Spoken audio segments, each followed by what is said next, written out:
itu keadaan maupun keadaan sebagai manusia.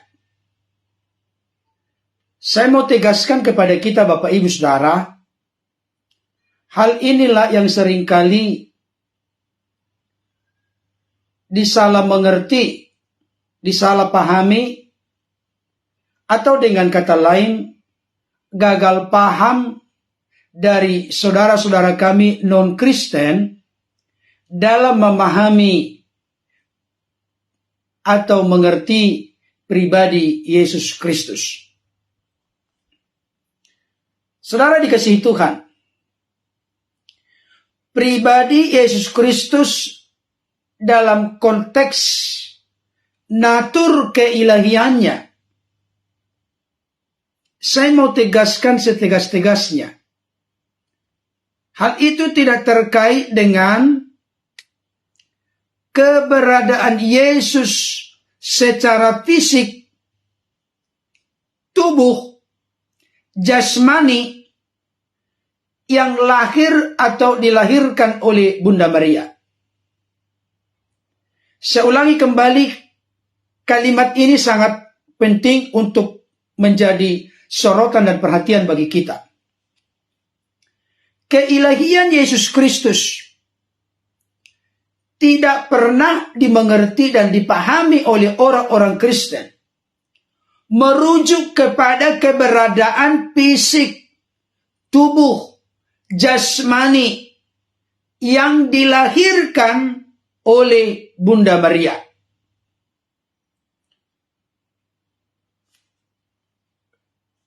Kalau demikian adanya, mana ayat-ayat yang menunjukkan atau membuktikan bahwa Yesus itu ilahi?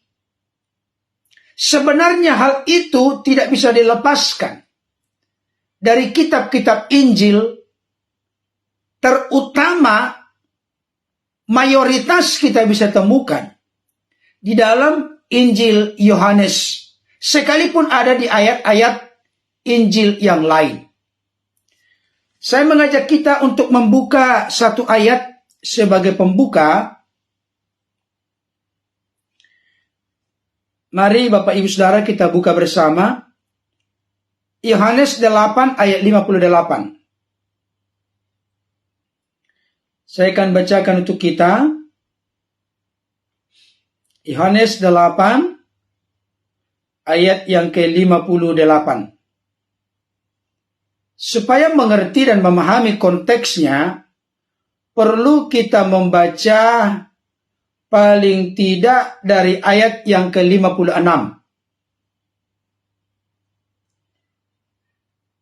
Yohanes 8 ayat 56 dikatakan begini.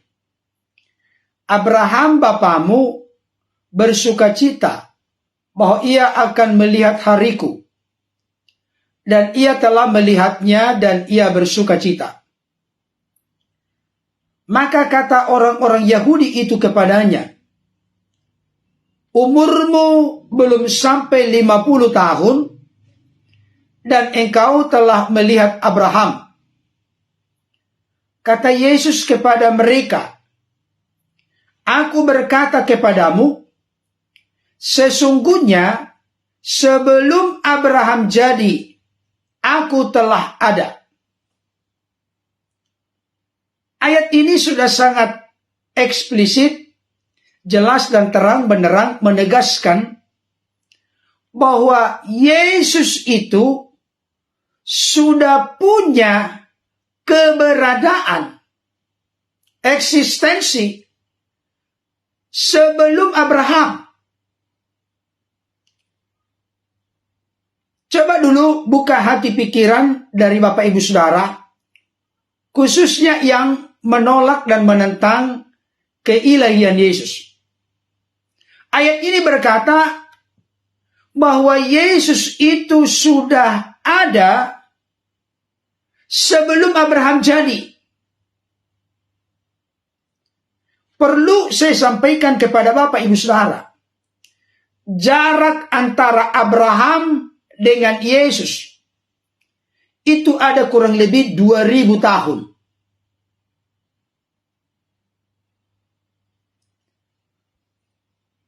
perkataan Yesus ini menjadi sesuatu yang rancu kalau kita tidak mengerti dan tidak memahami secara serius dan sungguh-sungguh. Kenapa saya katakan demikian, Bapak Ibu Saudara? Karena kalau ini merujuk kepada Yesus dalam natur atau sifat keadaan sebagai manusia, maka tentunya Yesus itu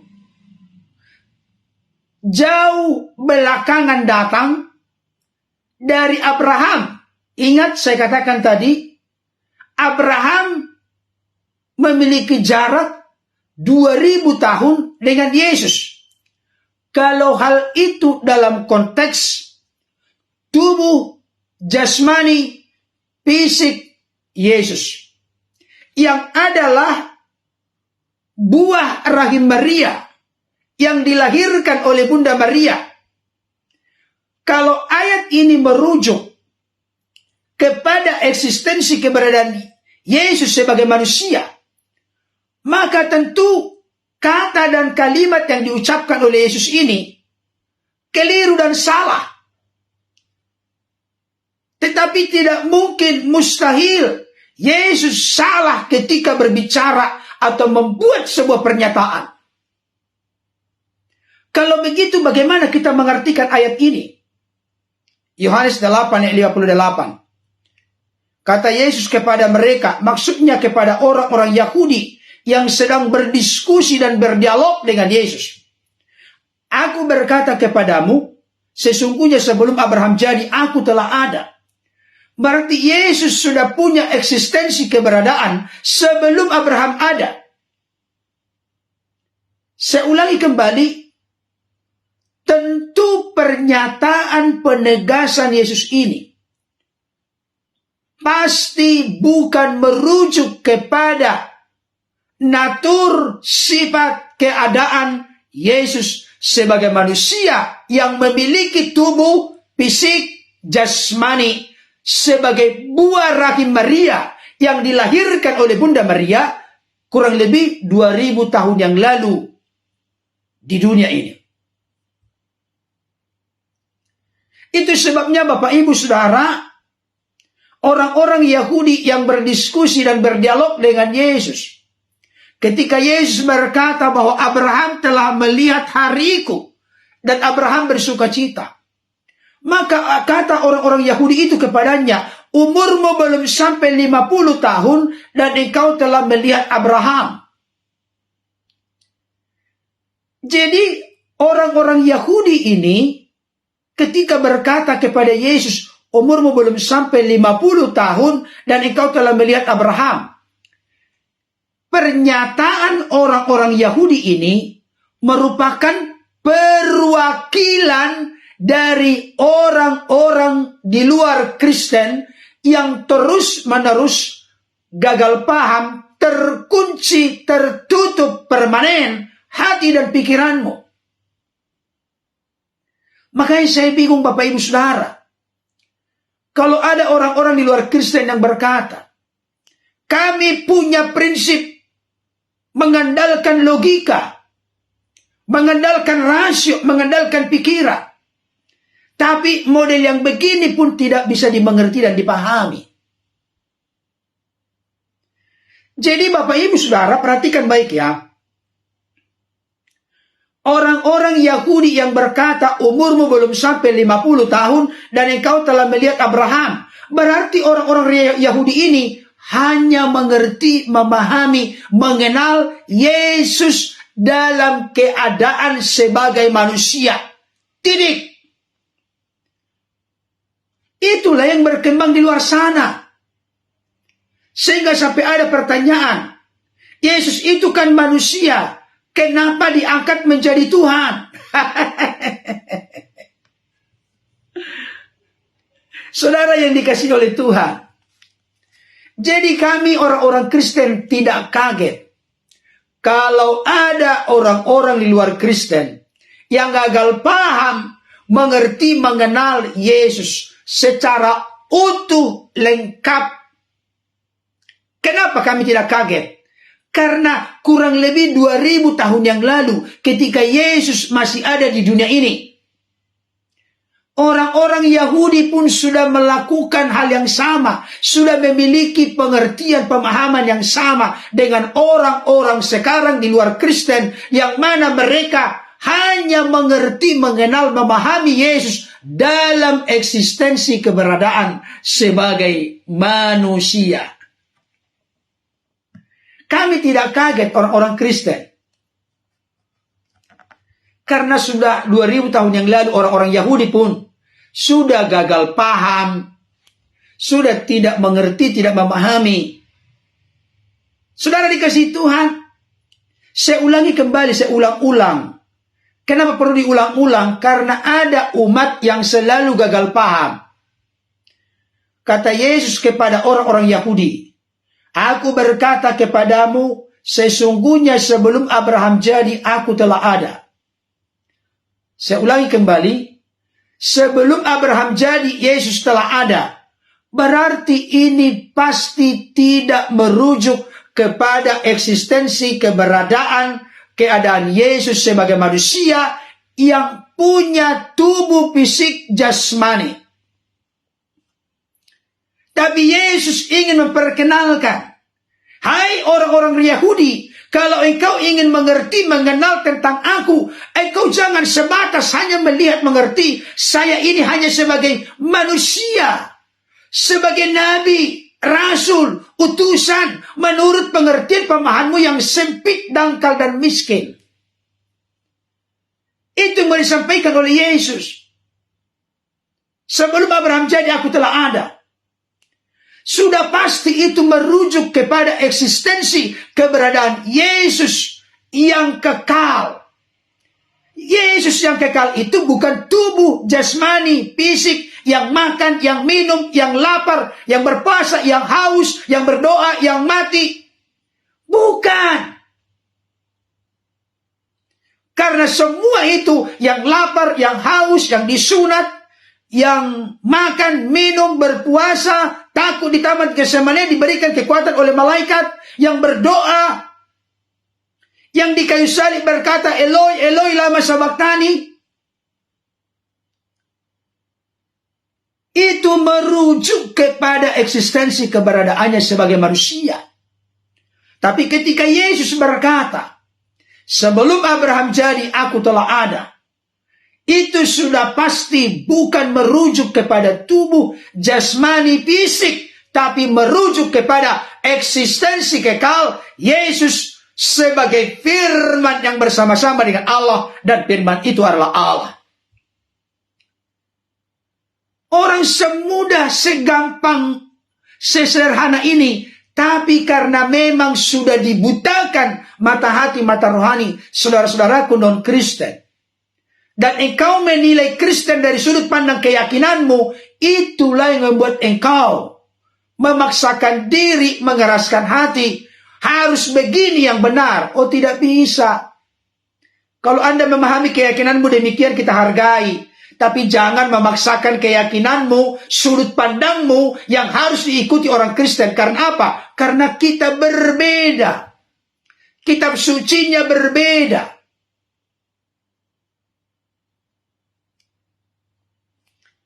Oke, saya lanjutkan dulu. Yohanes 3 ayat 13. Yohanes 3:13.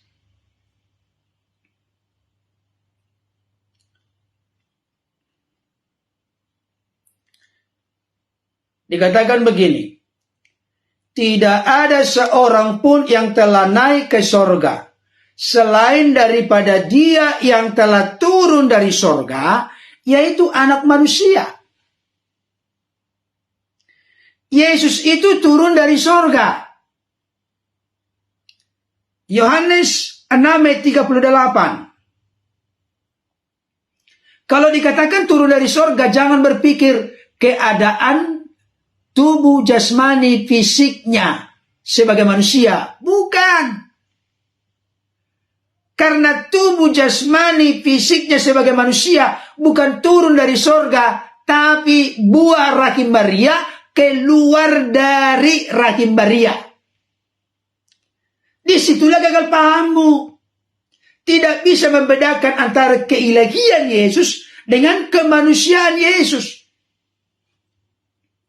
Yohanes 6 ayat 38.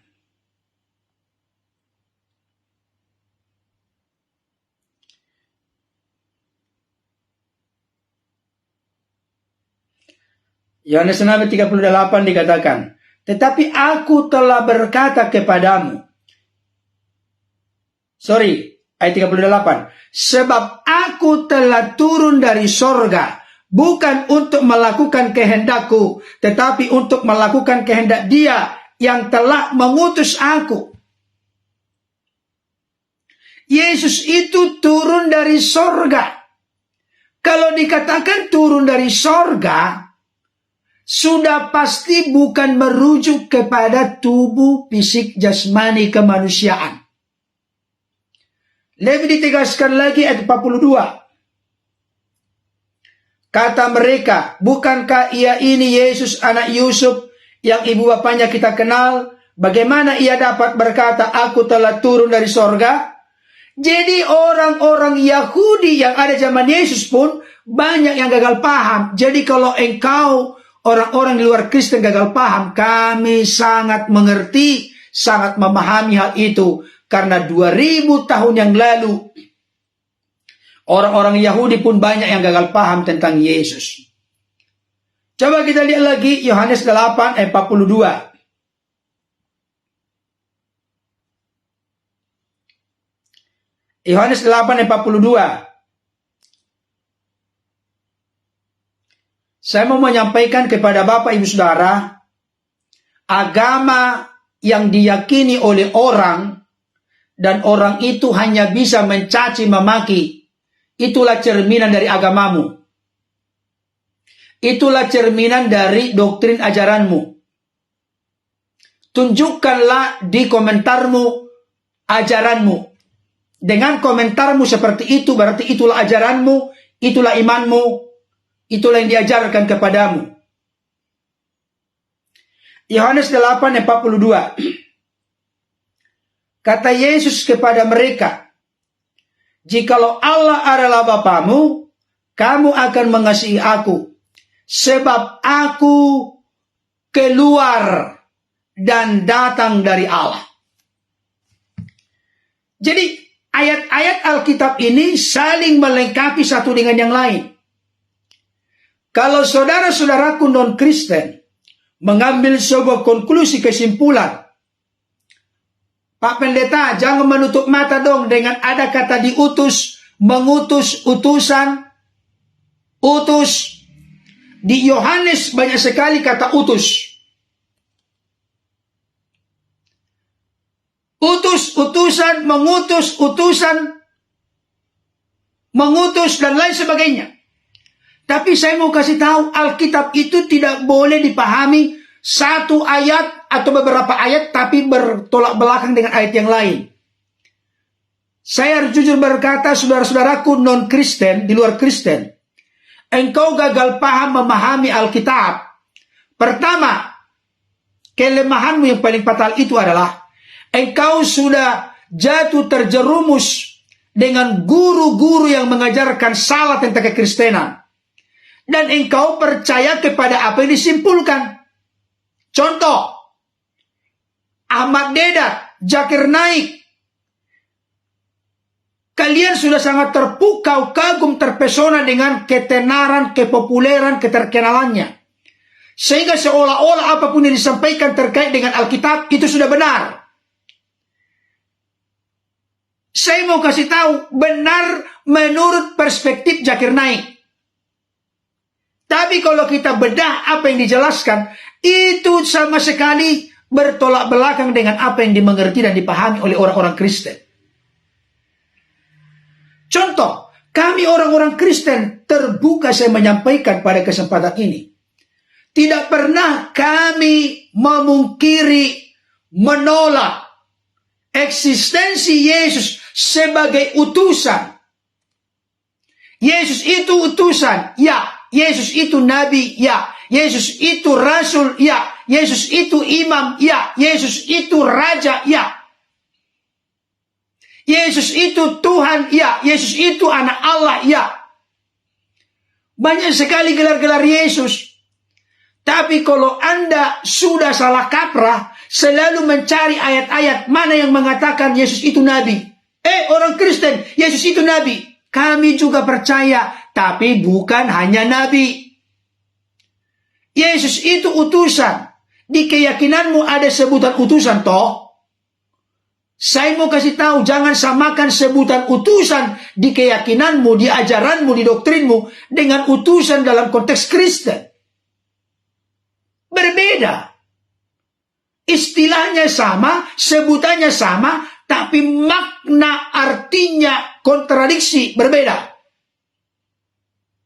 Kenapa berbeda? Karena Yesus di dalam kitab Yohanes, Injil Yohanes dikatakan, Yesus itu adalah utusan yang keluar dan datang dari Allah. Pertanyaan saya, utusan yang kau percaya di keyakinanmu keluar dari Allah enggak? Datang dari Allah enggak? Turun dari surga enggak? Jadi jangan ngotot. Jangan permanen dalam ketidaktahuan. Tapi sok lebih tahu. Yesus utusan. Yes, 100%. Tapi utusan yang keluar dan datang dari Allah. Itulah tadi Yohanes 8:42. Kata Yesus kepada mereka, jikalau Allah adalah Bapamu, kamu akan mengasihi aku, sebab aku keluar dan datang dari Allah. Kalau Yesus itu keluar dan datang dari Allah, berarti Yesus itu ada bersama dengan Allah, ada di dalam Allah. Berarti apapun yang ada dalam Allah pasti sehakikat dengan Allah. Jadi tidak sulit sebenarnya. Nah, tadi ada di sini yang mengutip.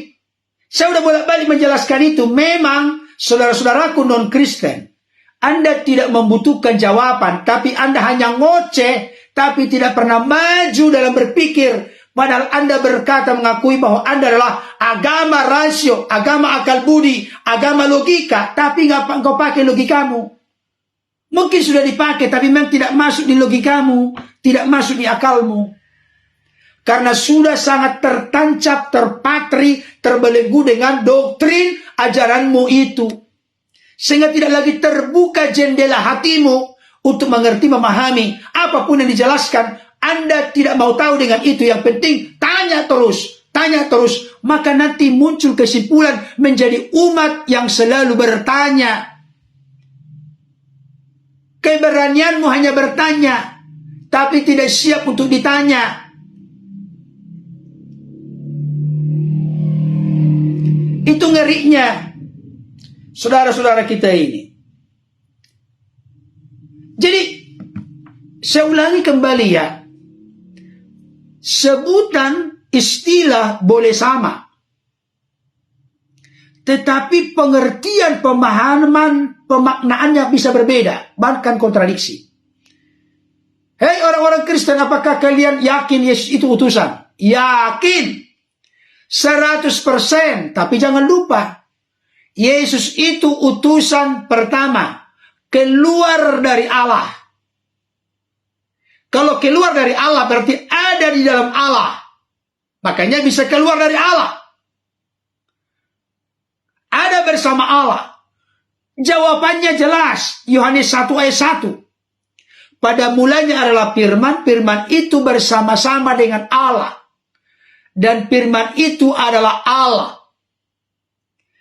Bisa dibedakan antara firman dengan Allah. Tetapi tidak bisa dipisahkan. Kenapa firman itu adalah Allah? Karena firman itu ada di dalam Allah. Yesus itu utusan yang datang dari Allah. Yang keluar dan datang dari Allah. Kalau itu berbicara tentang kemanusiaannya, kalimatnya akan begini. Tolong cerdas. Kan Anda kan agama logika, agama akal budi, agama rasio. Yesus itu adalah utusan yang keluar dan datang dari Allah. Kalau itu berbicara tentang tubuh fisik jasmani, keadaan Yesus sebagai manusia, kalimatnya pasti begini. Yesus itu adalah utusan yang keluar dari rahim Bunda Maria. Udah jelas? Tapi Alkitab berkata Yesus itu adalah utusan yang keluar dan datang dari Allah. Yohanes 6 ayat 38 tadi, utusan yang turun dari sorga. Saya ulangi kembali supaya mata hati, mata rohani tercelik, terbuka. Itu tidak berbicara tentang fisik, tubuh, jasmani, keadaan, natur sebagai manusia. Tapi dalam konteks Sang Firman yang diutus oleh Bapa, nuzul turun dari sorga, mengenakan tubuh kemanusiaan. Dan ketika dia telah menjadi manusia, disitulah baru namanya Yesus. Oke, kita lihat lagi.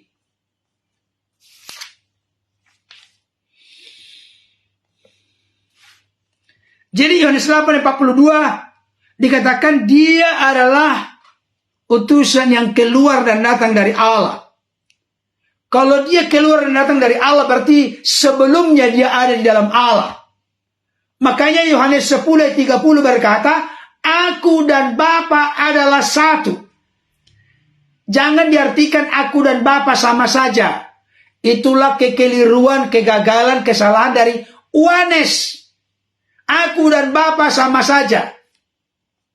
Yesuslah Bapa itu, Bapa lah Yesus itu ajaran kacau. Ajaran heresi. Ajaran bidat. Nah, kalau Yesus itu keluar dan datang dari Allah,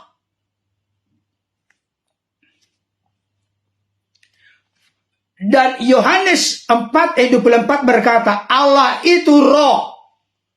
Barang siapa menyembah dia, biarlah menyembahnya dalam roh dan kebenaran. Kalau Allah itu roh, artinya Allah itu gaib.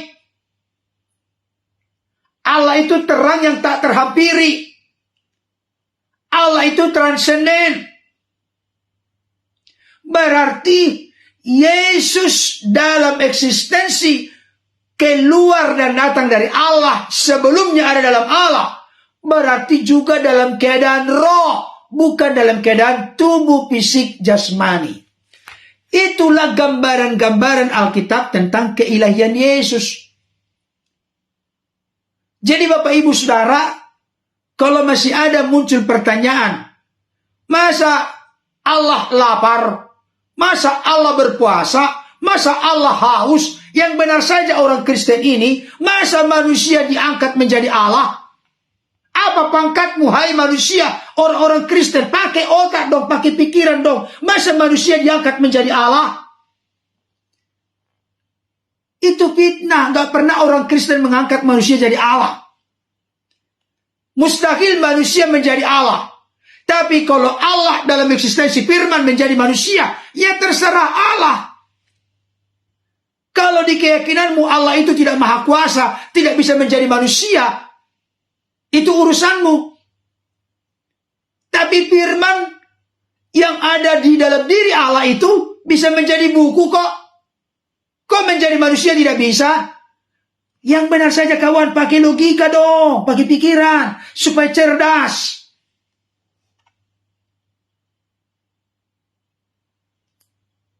Jangan keoonan itu dipelihara. Belajarlah untuk cerdas. Kan engkau kan agama logika, agama rasio, agama akal budi. Tapi hal yang begini aja gak dapat-dapat. Jangan-jangan karena ketidaksukaanmu membuat engkau tidak menemukan kebenaran. Jangan-jangan karena engkau sudah dibutakan oleh ilah zaman ini. Jangan-jangan karena engkau sudah dibelenggu oleh roh tradisi agamawi. Hanya Tuhan dan Anda yang tahu. Ya, saudara yang dikasihi oleh Tuhan, saya mau sampaikan kepadamu saat ini,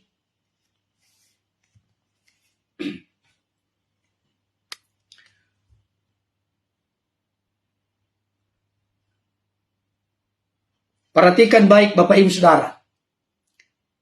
Makanya saya berulang-ulang menyampaikan, kalau memang engkau memiliki roh kerendahan hati untuk mengerti kebenaran, saya mau sampaikan, perhatikan kalimat ini. Tapi saya ragu engkau bisa menangkap kalimat ini. Jangan pernah menilai Yesus bukan ilahi dari fakta-fakta kemanusiaannya. Karena kami pun tidak pernah melakukan itu. Yesus itu makan, bukan ilahi. Yesus itu haus, bukan ilahi. Yesus itu berdoa, bukan merujuk kepada keilahian. Yesus itu takut di Taman Getsemane, diberikan kekuatan oleh malaikat. Itu dalam keadaan sebagai manusia. Tapi ketika disampaikan, sebelum Abraham jadi aku telah ada, gak mungkin diartikan itu manusia. Gak mungkin. Jangankan sebelum Abraham jadi. Yohanes 17 ayat 5. Mari kita buka dulu supaya yang tertutup hatimu boleh terbuka. Yohanes 17 ayat 5 dikatakan begini. Oleh sebab itu ya Bapa, permuliakanlah aku padamu sendiri dengan kemuliaan yang kumiliki di hadiratmu sebelum dunia ada. Jangankan sebelum Abraham jadi, Yesus telah ada. Sebelum dunia ada, Yesus telah ada memiliki kemuliaan di hadirat Bapa. Kalau itu merujuk kepada kemanusiaannya, gak mungkin, mustahil. Mustahil eksistensi Yesus sebagai manusia ada di dalam hadirat Bapa sebelum dunia ada. Berarti ini berbicara tentang kekekalan, eksistensi kekekalan sebagai firman yang bersama-sama dengan Allah, dan firman itu adalah Allah. Yohanes 17:24.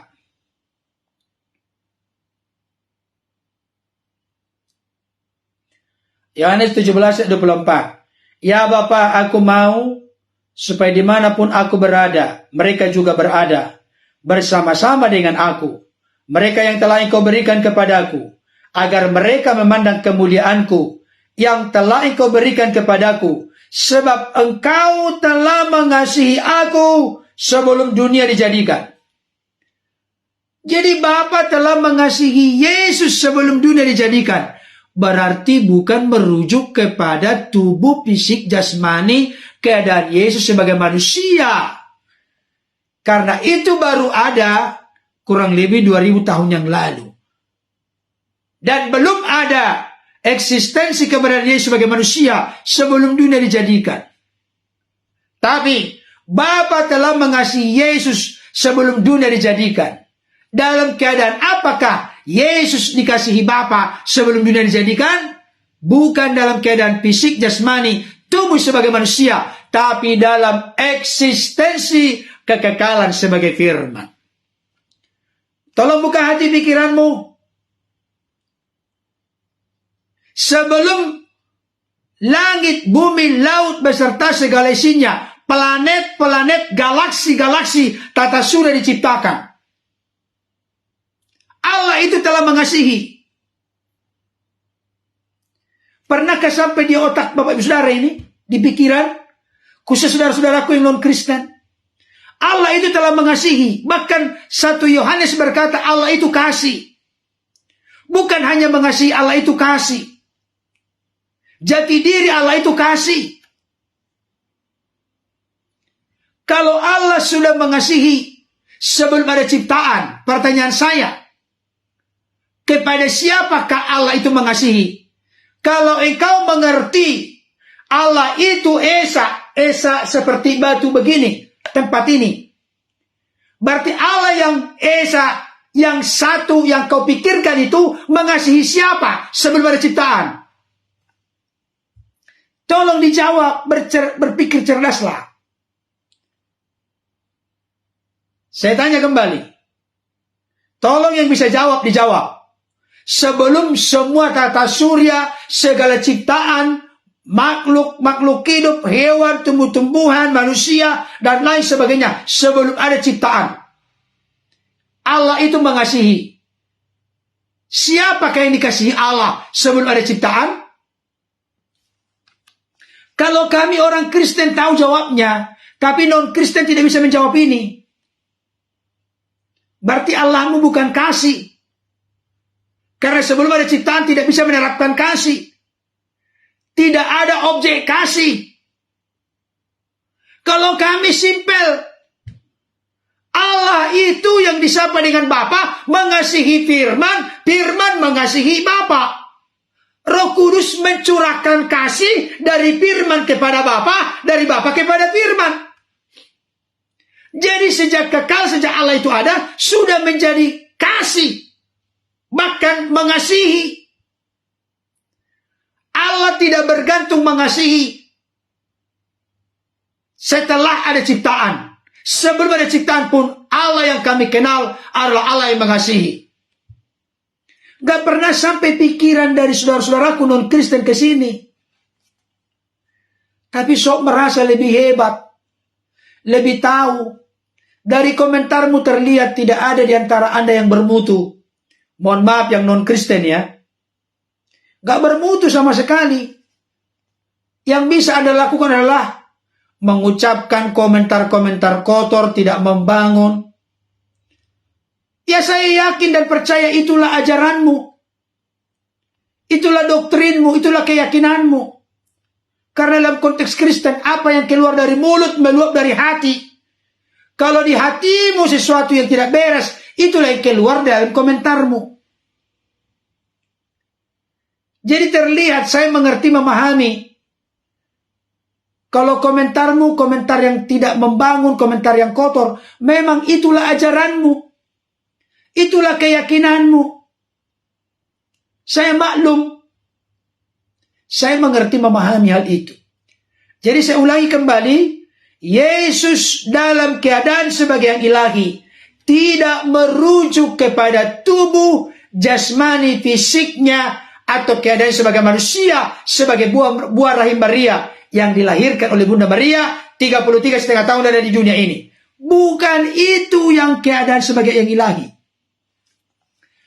Tapi eksistensi kekal sebagai Firman yang bersama-sama dengan Allah, dan Firman itu adalah Allah. Kalau saya lihat saudara-saudaraku apologet Kristen membuat contoh, ada kitab suci, bukan mau mengemis supaya dibuat contoh. Sebenarnya dibuat contoh itu antara kitab suci dengan Yesus. Paralelismenya itu kitab suci dengan Yesus. Bukan mau mengemis kitab suci itu mau disama-samakan, bukan. Supaya terbuka hati pikiranmu, itu maksudnya. Makanya dibuat contoh tentang kitab suci. Pertanyaannya sekarang, contoh. Ini kitab sucimu, ini contoh ya, contoh. Ini kekal gak ini? Kitab suci ini. Bayangkan dulu ini kitab sucimu ya. Mohon maaf, bukan kitab suci ini. Contoh saja. Ini kitab sucimu. Contoh. Pertanyaan saya, kitab sucimu ini kekal gak? Ini dibuat contoh ini bukan karena orang Kristen tidak pede, tidak. Supaya otakmu terbuka, itu maksudnya. Makanya apologet Kristen memakai contoh ini. Kitab sucimu ini kekal gak? Yang mana dulu dong? Yang kertasnya. Tentu kertasnya, bukunya tidak kekal. Pabrik Leces Probolinggo. Itu kertasnya, fisiknya. Bisa terbakar gak? Bisa rusak gak? Bisa. Tapi kontennya, isinya. Kalau kertasnya rusak, konten isinya rusak gak?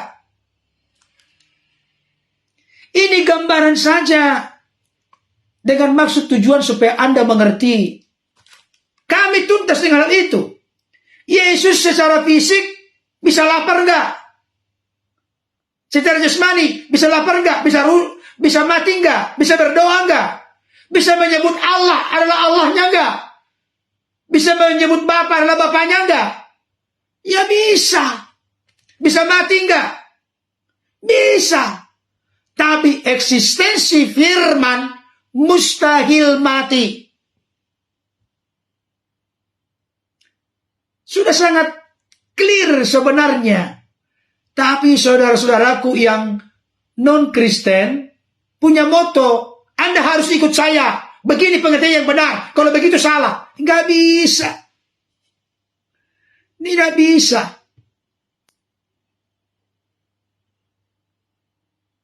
Oke Bapak Ibu, terima kasih telah berkenan bergabung. Di berikutnya saya akan membahas masih terkait dengan keimanan Kristen. Karena apa yang saya sampaikan dapat menjadi berkat bagi Bapak Ibu Saudara. Bagi yang mengeraskan hati, ya silakan tetap mengeraskan hati. Tapi yang jelas, jangan banyak ngoceh. Saya simpulkan, jangan pernah menilai Yesus bukan ilahi dari fakta-fakta data-data Alkitab tentang kemanusiaannya. Jangan pernah menilai Yesus bukan manusia dari fakta-fakta keilahiannya.